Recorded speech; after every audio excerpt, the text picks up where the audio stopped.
eskonduta egon nintzen. Ezkonduta emakume batekin. Bai.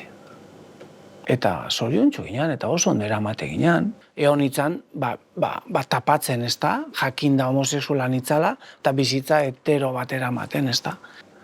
Eta horren azkenean drama bada, ez da. Batzuk umeak izaten dituztenean, erabakitzen dute eurengatik armairutik ez ateratzea. Nire kasua kontrakoa da. Ni armairutik atera naiz eurengatik. Eurak etorkizun batean askeak izateko. Ikuste duzu zure momentua dela, eta hasi behar zara kontatzen. Norekin hasten zara? Mi hijo, 15, 16 años tendría. Y bueno, pues hicimos una especie de pacto que si yo salía a la calle, que le dijese dónde iba a estar, pues para igual evitarlo, ¿no?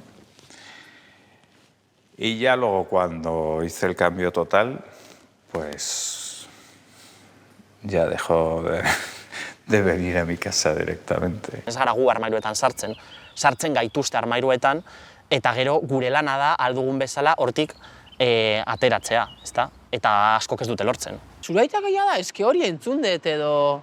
Eta nik juten itzan da esaten nun. Etzala. Baina zuk etxean kontrakoa ikusten zenuen? Noski. Ze aita bikotekideekin ikusten zenuen? Noski. Eta naturaltasun osoz jokatzen nun. Yo pienso que no he perdido a Iván y yo estoy llegando a querer a Mónica. Y antes no, antes pues era un sentimiento malo. Pero es que es muy difícil. Yo he tenido un hijo hasta hace poco. Ze eman dizu, heterosexual bizitza bat izatetik, bat-batean homosexual bizitza batera pasatzeak? Igual zerotik hastia. Nire bizitzako etapa honenean.